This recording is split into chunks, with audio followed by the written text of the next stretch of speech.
Why is Switzerland so rich? Imagine a country with no massive oil reserves, no huge population, and limited natural resources. Yet it has one of the world's highest levels of GDP per person. So, why is Switzerland so wealthy? The secret isn't one thing.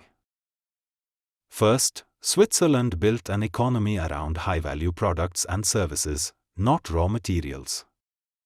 Its banks and insurance companies made it a global financial center, while companies like Swiss pharmaceutical and precision engineering firms sell valuable products around the world.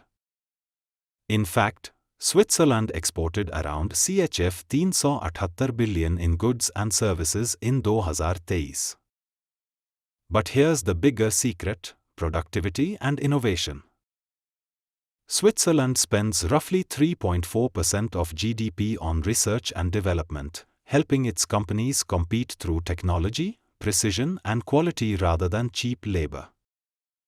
And more than 99% of Swiss businesses are SMEs, creating a powerful network of specialized companies.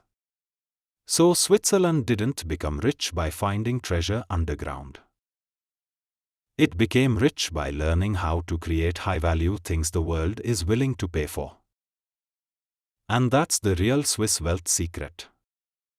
If you enjoyed this, like, subscribe, and comment. Would you live in Switzerland?